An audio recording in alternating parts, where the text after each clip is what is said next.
name is Dawn Stanfield. I'm the head teacher of Stenhousemuir Primary School, which is a school of just over 400 children in Stenhousemuir, which is in Falkirk, Scotland. Brilliant. We have a maths provision and a nursery as well. Oh, that's fantastic, Dawn. So what experience did you and your school have of coaching before you trained with us? So we had read many books. I had been on quite a few training opportunities for coaching. And so we thought we were trying quite hard. We were quite a lot of time devoted to professional learning, actually. But it never seemed to be as effective as we kind of thought it should be.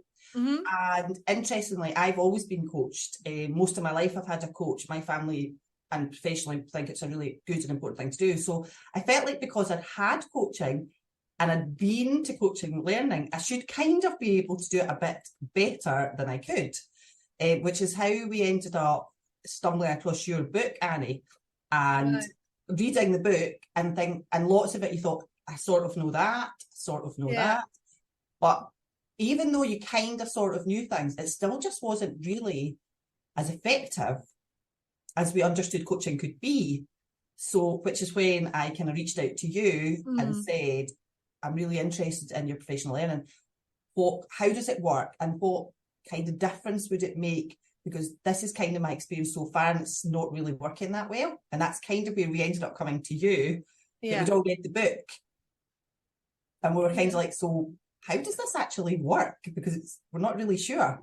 And then obviously we've been on the journey together for quite a long time now. Absolutely, and we continue next year into our kind of next phase as well. So it's really exciting. It is exciting, isn't it? And it's one of those things. What actually made you finally decide to get involved with our coaching program, Dawn? Well, I did actually go on your website and listen to lots of other head teachers, funnily enough. And that was really helpful because I think every place we had gone, we got really positive information about what it could do and how it could change things. But you have to be really convinced because, as everybody knows, it's an investment in finances and it's for your school, and you've got to be really clear in your head, this will have an impact on my children. Because if there's lovely professional opportunities you can have, but you need to know what's the impact on my children. And actually, once we'd read your book and we'd spoken to you and Monica about what we were finding really challenging and what didn't seem to be working, and why we felt that we had a coaching approach, but it wasn't really having the impact. It wasn't changing how overwhelmed we felt. It wasn't empowering people the way we thought it should. So when we'd spoken to you and Monica, and obviously looked at lots of the head teachers' videos, and there was lots of testimonials, there was just things in there that thought, these are real people talking about real impact. This is really powerful. And so I shared it with all my SLT and teaching staff, and we talked about, okay, so what's the next steps then? And I wasn't sure who should do the professional learning first.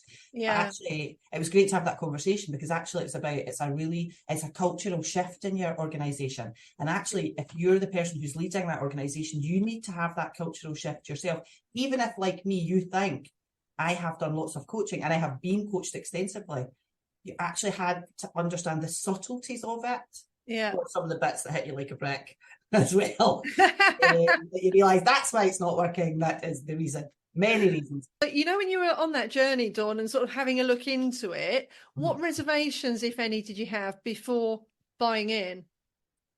Well, interestingly, probably the only main reservation I had was that everything was online. Okay. And I'm quite a kind of people person, and I learn a lot from other people and from kind of talking about things. And it actually isn't all online. And I know that because we talk to each other quite a lot. And also I worried that I might have questions or things I didn't really understand.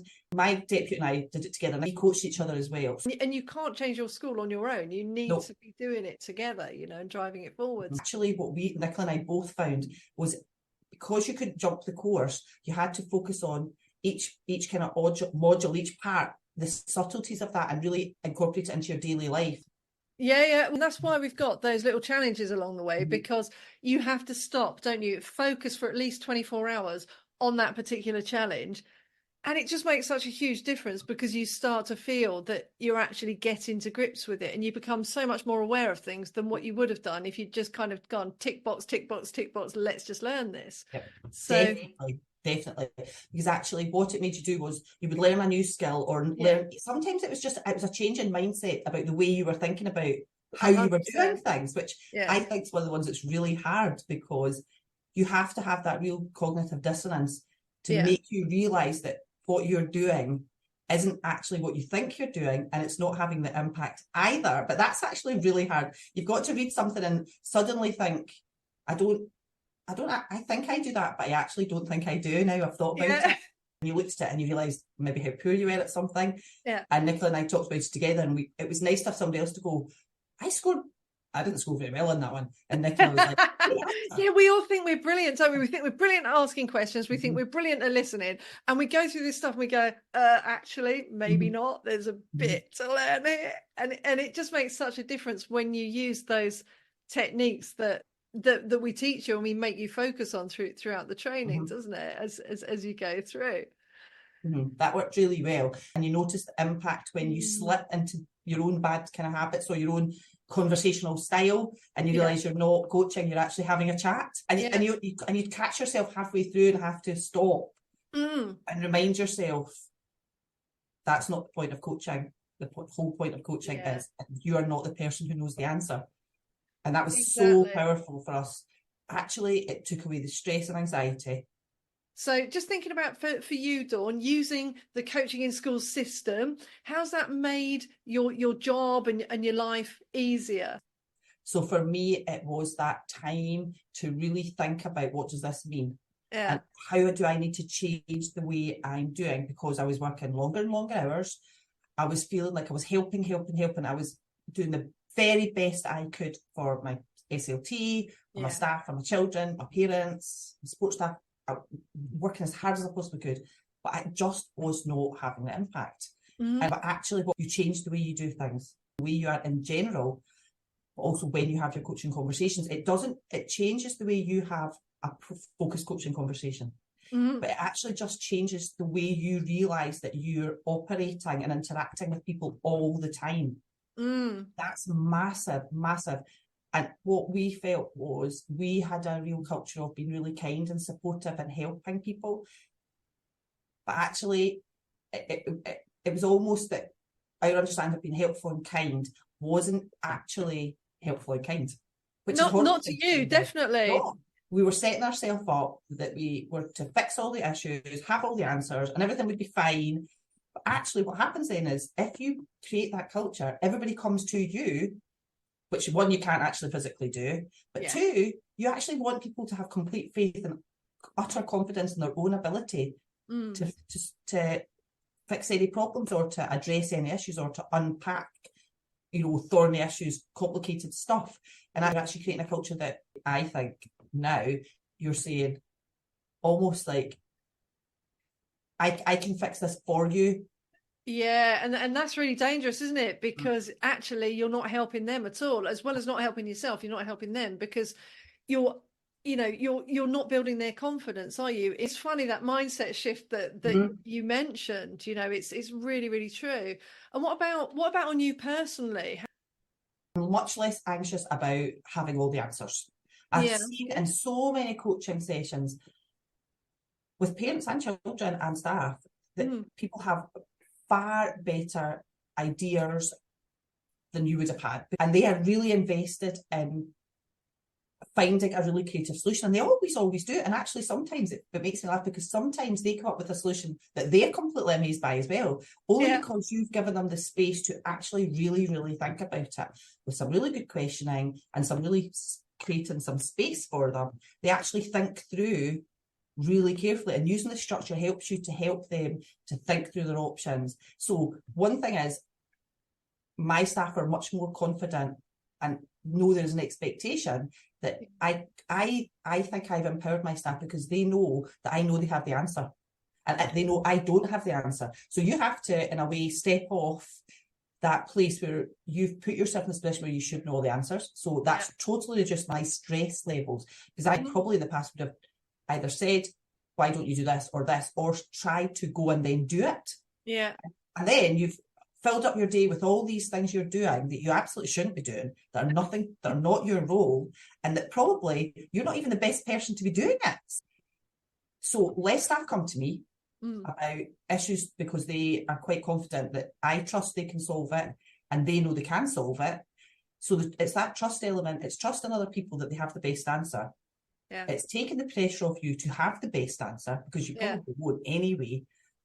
And what I'm finding is less people come to me to ask me to solve things because they know, and this is really hard for a head teacher, they know I'm probably not the best person to solve it, which is really annoying if you think you're a demigod, but they actually know that they are the best person to solve the problem, and what they probably just need is somebody to talk it through with. And I think that's what's really important. It's a kind of growth thing. So you get more confident about it, and staff start to see that you're waiting and you're not just going to instantly give them an answer. Yeah. So it just becomes part of the culture that actually people don't rescue each other. People don't just fix things for each other. People have total faith and confidence in your ability to fix this. And actually the culture kind of starts to grow. So for us, it was massive because we changed lots of our quality improvement, the way we did our quality improvement, the way we did professional discussions, the way we did progression meetings, professional support visits, lots of the things we changed because actually the point of the conversation was for people to think about something they wanted to think about really deeply and come up with a different way of maybe doing something. Or it might be that they're doing really well at something and they want to accelerate it, and they actually just need to stop and think of a creative way of how they could do that. And actually, because you're surrounded with people all day, teachers are surrounded by children all day, SLT, head teachers surrounded by people, children, parents, you're completely surrounded by people. We actually did a wee study on how many times you actually sit down and think about what you have to do. And actually it's so rare. Even teachers said that, like, how often do you, even when you're doing your planning, actually just think really carefully. And Nicola and I coached each other, and we still do coach each other. And we found when we stopped coaching each other, we got much less focused and we got much less done. And we have that real coaching conversation because we found for ourselves, it reduced your anxiety, it clarified your focus, and it made it really clear about what are the things that are giving me sleepless nights, or that I'm really concerned about, that I haven't actually sat down and figured out what to do about this. And it's so powerful for your working practices to have that space that really gets you back down to what am I supposed to be doing on a daily basis. Because I found that when you get on the treadmill and you just start doing things and things do get in the way, you just become less effective. And the less effective you become, this is for me personally, the more anxious, the more time pressured I get, and the more stressed I feel, the less effective I become. Because what I start doing is I try and tick off the things that are really quick, and the things that need a bit of thinking time, I kind of think, right, well, I'll do that one later. And so you end up with this pile of things that need you to think about them properly, but you're actually, your head's so busy, you can't actually think properly about things, and you become less and less effective. It's just this horrible downward spiral. Whereas the coaching helps you to that, not even like 20 minutes, once a week, 20 minutes is enough to keep you really, really focused on track and reminding yourself of your big core goals and your targets on a weekly basis, all those goals that you have. I think for me, it just gets you into a much more positive mindset about the power you have to do the things that you want to do, and the choices you make by slipping away from a coaching approach and a coaching culture. Is when you slip away from that, it kind of, it disempowers everybody, but it's really powerful that time. 100%. And I know when we've had chats before, Dawn, we've talked about the importance of that slowing down to speed up. And just by slowing down, taking, those 15 minutes to have the coaching session, to have somebody asking you the right questions so that by the end you go out the door with that clear action plan, it means that you eventually speed up, doesn't it? Because that slowing down, stopping thinking, actually, I haven't got that stress, that all of that stuff buzzing around my head. I've now got that clear plan that I'm going away with to do. So let's just think about the impact of your coaching on our system. So just talk to us briefly about, what was the situation like before, and then what's it like now, so that we can see the contrast. So the impact that you made. We'll talk about Nicola. We both felt really overwhelmed, and we had so much to do. It's a really big school. There's a lot goes on. There's lots of complicated issues as well. You can get really bogged down, and there's lots of really challenging things and hard decisions to make, which I know is for all us head teachers. Lots of strategic decisions to make, lots of decisions about families and community, and really important big decisions. And actually, we'd got into this kind of treadmill. So that's where Nicola was at the start, that we were just feeling like it was just like running on a hamster's wheel and never really been as effective as you could be, but adding extra hours in, but not really having an impact. So we did some of the assessment tools that you have. So then we had our first session and we talked about what was a kind of big 6-week goal. Once you talked about through, and obviously we used the kind of questions in the cycle. And so it was a really methodical, calm, structured approach to having a big goal that you wanted to work on, and a really positive, inspiring goal that you were kind of working towards. It was going to have this really big impact on your working practice. What was her goal, Dawn? Her goal was to manage her work-life balance effectively. Okay. So we got really clear about what are you using your time for, and how effectively are you using your time. But we also looked at the amount of times we had kind of passing conversations with people that you took on something without realising you'd done it. So the long-term kind of impact for Nicola was she was really, really aware of what she does with her time. She was really aware of, for both of us, the unhelpful things we were doing, that we were creating space to do really important strategic work. So she reduced the amount of pressure on her time, but she also was much more aware of what was she using her time for. You know, in terms of quality improvement that you're talking about, you know, because obviously that was a lot of your focus. If you could just share a few ideas of, you know, the kind of ways that it's helped you with that I think that'd be really, really useful for other people. Okay. So we had all the right things in place, but it just didn't seem to impact the way we kind of thought it should do. And there was a couple of things we realised was quite often we had these really good conversations, and then we kind of agreed actions, but the actions didn't really happen. Right. And they use the coaching cycle for absolutely everything. The staff themselves would identify themselves, I think I want to work on this, or I need to think about these children or this particular group, or my approach to this. So they identified their goal, not us. They then went through all the different ways that they could achieve that goal, and then were very, very clear about what they were going to do. And we found that coaching closed the loop. That what you said you're going to do, you do all the different things, and then you close the loop, you do the thing, and then you come up with another thing. You decide how you're doing it, and then you do it, and you close the loop. It's that. So actually, when you make a decision that something needs to be done, that thing will be done. Brilliant. So you got more done in less time in terms of driving forward that quality improvements. The staff found it tricky at the start, because if you're used to somebody saying, "Don't worry, I'll fix it for you," you suddenly said, "Okay, so what is your idea then?" It takes a wee while for that to turn around, because staff think it's almost like, "So what do you want me to say? What is the answer?" You say, "Well, no, I don't have the answer." That's really hard, because you've got to change something that you've actually created the monster, that you then have to try and unpick this way of being. Whereas what I find now is in meetings, staff are much more quick to identify, well, this is the thing I want to work on, and then starting to think through all the different ways, identifying some, and then actually going and doing it. And we'll find, Nicola and I talk about this a lot, when people leave a coaching conversation, they quite quickly come back to tell you they've already done a few things. And some of them are the small wins that it's not that hard to do, because you've broken it down into, you've got your big goal of this is the thing I do, but your mini goals are achievable. So actually it's not this it's something you can do quite quickly and quite easily, because you've actually had the hard thinking time already.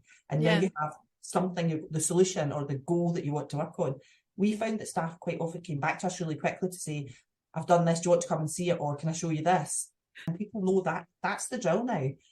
But it's not that we come with a PowerPoint and say, "We've identified an issue and here's what we'll do about it." We just don't do that anymore, because it doesn't work. It does not work. Getting people really enthusiastic and really empowered and really excited about what is going to happen is because it was their idea. Yeah. And how does that impact, you know, that you've mentioned, compare with what you'd originally hoped for when you decided to train with us? Oh, it's exceeded our expectations, because I thought you'll learn how to coach and you'll be able to have these conversations, and it'll just take the pressure off me. We'll continue to improve, but it'll be quicker and better, more effective. But I don't think we realised that the actual very subtle changes in the way you do things has a massive impact on the culture and the way everybody does things. People suddenly having that light bulb moment of, actually you just sit back and you ask the right question Yeah. until they get to one that they suddenly go, well, that's a brilliant idea. But it's only because they've gone through all the obvious ones to get to something else. And now you realise that actually creating this space and asking the right questions and allowing people to think through themselves, they'll eventually come to something really amazing, which if you'd had more of a conversation chat, you would never have got to that. But actually, I was laughing, my PT came up with all these ideas, and at the end of the session I'd said, that is not what I had thought I was going to do. It was completely different, but it was absolute genius. It was just such a clever way of moving forward with things that seem to be repetitive issues. Yeah. And we find that we have much more coaching conversations or professional discussions where the outcome is a really creative solution that we probably wouldn't have thought of before. That is brilliant. That is really, really good. And I know that you've said about how other people have noticed as well, because you had you had, who was it came in? Was it from the local authority that came in? Yeah, we had a really good team here, and I've got a great SLT. But I think they just noticed that there was much more people were talking about what they had done. And if you go into a class, they'll want to tell you, I've done this and I've done this. There's that kind of really empowered feeling across the school of people taking things forward because they're interested and they're excited and they want to do it. And it's in your coaching conversation, but you notice it in your culture and the way your staff speak when they talk a lot about what they have been doing and what they thought was a good idea, rather than we are doing a school improvement plan. I am doing this, or I've taken this project forward. I'm really excited about this. There's a much more, I'm part of this process. Yeah. Rather than we are an entity where we all just try and achieve the school improvement plan. Yeah, because they've now got ownership, they've got buy-in, haven't they? Because they are part of that process. Because not only have you, it's what we asked you to at the beginning, isn't it? Not only have you actually sat down and had those formal coaching sessions, but you have weaved those skills that you've learned into every aspect of school improvement, and you know, the driving the quality forward in everything that you're doing. Yes, it's part of your staff meetings, it's part of your conversations, it's just part of everything that you do. You're living and breathing it, Dawn. And I think that's the funny bit. It's the relief you feel when you can admit to your staff or share with your staff that you really genuinely don't have all the answers. I used to even do the one when I thought I was enlightened when I would say, I don't know the answer, but I could probably find it out. That was my stage 2 of enlightenment. And then I'm now at stage 7, when you realise you're not supposed to have any of the answers at all in the first place. That's the point. Yeah. And that's quite challenging to do that. But actually, it's when you start to see the creative solutions that people come up with that you would never have thought about, that you realise that actually, that's when you start to realise you're actually on your coaching journey, that you're changing that belief of who has the best answers. I'm still the head teacher and I have ultimate responsibility, but that's not the same as having the best answers. It's really inspiring to hear the staff, because we did a walk around classrooms, identifying good practice, and we pulled it all together, and it was talking about what other things could we do. And it was lovely to hear lots of different people offering ideas or thoughts, because that's just the way we do things in our school. Everybody's got good ideas. There's people can learn from each other. And I think it's changing that culture to being, there's not one person in charge here. Nice. Everybody's got an opportunity to, and I think that's when people start, or that's when for us, everybody else understands that quality improvement is not the head teacher's job. Yes. Quality improvement is that understanding that it's a continuous process of improvement, and you improve by being really clear about the things that are maybe not going well, what you think it could look like, and then you come up with those creative ideas, solutions for that. And that's when actually quality improvement is like a personal thing that you understand, because you know it's about how it makes you feel, and therefore about the service that you can deliver. Yeah, definitely. And doing the actions you've said you're going to do. That's the big thing, because there's your actions and your ideas.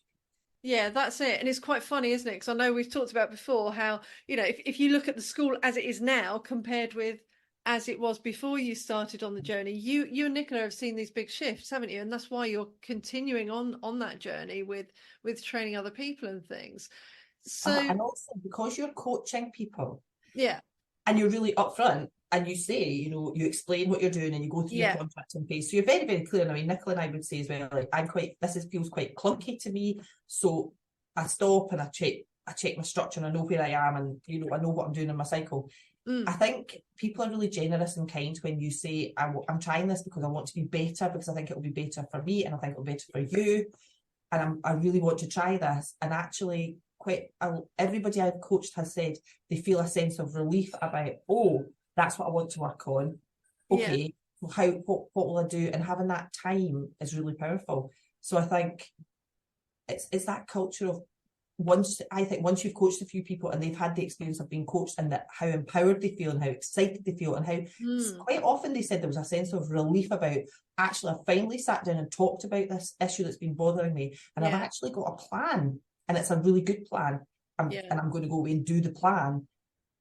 I think they're the people who then want to become coaches themselves, because they see how it made them feel about their capacity to deal with the things that were getting in the way of them being effective.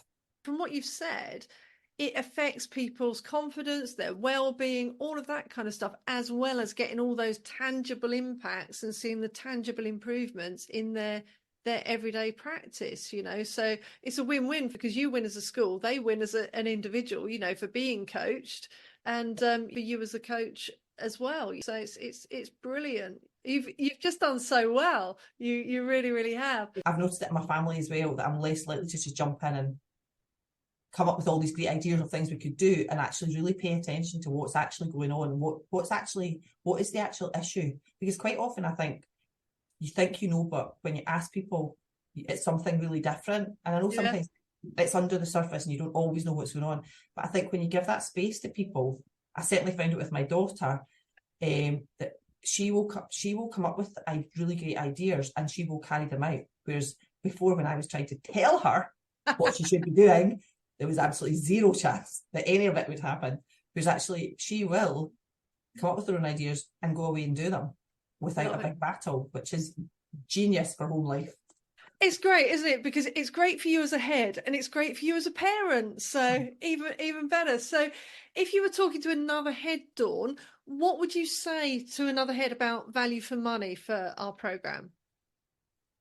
So for me, it's reduced my stress, it's reduced my workload significantly, because I think over the time that we've been on our coaching journey, less and less people come to me expecting an answer or expecting me to fix it. I think that's reduced my stress levels and anxiety about the amount of things on my list continues to grow. But then I don't get strategic time to really think about what do I want to work on. So if I'm working on a specific project, to be able to do all your professional research and have those really hard conversations in your head about what does this mean for me? You need the space to do that. And I do get the space to do that. My staff are much more confident and enthusiastic, and they're much more likely to speak up about good ideas, because they know that that's the expectation of the school, that everybody has great ideas. Yeah. I also think when you speak to people, they will know, and Nicola and I have talked about this a lot, they will know that you will sit down and you will listen properly to figure out what is it they want to talk about, and you have total faith that they can solve the problem themselves. And we find a lot of our parents now will come to us to talk to us about things, and we know that actually quite quickly we'll be really clear about what's the difficulty and what's the challenge, and that they will come up with the different ideas, and they will leave feeling much happier and much more positive, and our relationships will be really protected, because we're not trying to give them solutions for a problem that we probably don't really understand and haven't experienced. So our relationships across the school are much better, because people know that you won't jump in making an assumption about what the issue is, that you will actually listen really, really carefully to make sure people feel heard, and then you will allow them the space to come up with their own solutions, and then they will act on those solutions, and actually it will not be your job. And they will go away and they will do them, and they will come back and tell you what they've done. And it's this lovely growing of enthusiasm and excitement about the creative possibilities in your school, and that people have that confidence that they actually have got the best solution, and you don't need to be the person to give all those solutions out, which gives you space. But it just increases the confidence across the school that everybody has the capacity and the ability to solve their own issues. What they need is somebody who's will listen really carefully and ask really good questions and give them a structure to go away and take those things forward. And that for me is really powerful. It reduces your stress and your workload. It gives you the space to do the things that you should be doing, but also empowers your staff to actually identify what they want it to look like and to be really motivated to achieve that themselves. Brilliant. So was it worth the investment, Dawn? That's $1 million question. Absolutely, absolutely worth the investment. And I think it speaks for itself that we are continuing on the journey this year.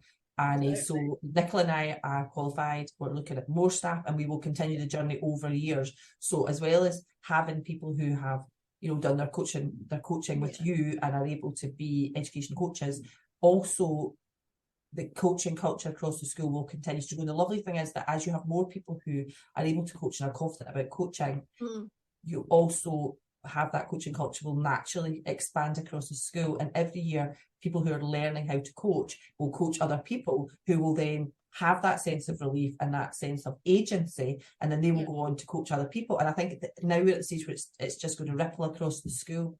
And also I'd like in the future to do more with children as well, because I think it was really powerful with children, the coaching. We've seen really powerful results from children going through a coaching cycle and being really surprised at how much they can do. It's amazing, isn't it? That's because lovely. That's why we've got some examples on the website of, you know, success stories of coaching children, because a lot of the time people think, oh, I'm just going to use these skills with adults, you know, with my colleagues. Yep. But like you said, it's incredibly powerful with the children as well, and with parents, like you've mentioned. So yeah, brilliant. So what would you say to someone who's thinking of doing the Coaching in Schools training, Dawn? I would say if you are finding that you're working harder and harder and harder, but feel like you're getting less and less done, and that you don't have the time to think really carefully about the things you need to do, think about how you're doing things, because probably you are doing lots of the work and taking on a lot of the responsibilities, because that's what it feels like to be a head teacher, that it is your responsibility. But actually, if you want to reduce your workload and reduce your stress and create space for you to do what you need to do, but also provide that kind of culture that other people just know that it's their responsibility and come up with great ideas and take things forward, and that having that grow, that's why to do coaching, because it does reduce the stress and workload. It does allow you space to do the things that you need to be doing and want to be doing, and the exciting, fun parts of your job, like the strategic part is really exciting. It gives you the space to do those parts, but actually the coaching is a strategic way to develop a more empowered culture, to increase that kind of enthusiasm and excitement and confidence about improving practice across the school. Coaching does all of those things. And what's lovely is I had coaching as part of another project. And actually you realise that if you have the coaching at the heart of everything you do, everything else becomes easier, because it's a way of doing things that rests on the absolute utter belief that people have the best answers already. And you don't need to have the best answers. And that's why it's really powerful, is that you don't have to have all the best answers. That's not your job anymore. And that's so liberating to realise that you don't have to have all the answers, and you don't need to be the best person. And you don't have the best skills and the best knowledge. That's not what you have to do. You have to create the space for other people to find that out for themselves. And that's so empowering. Brilliant. Brilliant. So let me just challenge you, Dawn. If you were going to sum up the Coaching in Schools program in one sentence, what would you say? Oh, let me just think about this. If you want to empower your staff and yourself to have more confidence and capacity in your agency to create lasting change, then consider a coaching approach with Monica and Annie. Read the book and then think really carefully about what it feels like to work in a school where everybody has complete confidence and belief in their capacity to take things forward and change things themselves. And if everybody in your organisation has that belief that they will have the best answers, it transforms the culture and ethos of your school to one that's almost a hive of buzzing excitement. And that's the big change that coaching makes. is that change in people's belief in their own capacity. And that's huge to be able to change that in a school, that culture of, I have total faith in you. And you can say that to people, I have faith in you, I believe you have really good answers. But what you have to do is have a coaching approach that releases all of that, that allows people to experience the process of coming up, identifying their issues, coming up with solutions. Once staff have been through that process and realise they can do it, and the expectation is that they will do it, and that you have faith and confidence in them, people start to do it on their own. Fabulous. Well, look, Dawn, thank you so much. I really appreciate all of your time today. I know that you're going to inspire so many people. So it's been great chatting with you as always. Brilliant. Oh, it's been great. Really enjoyed it.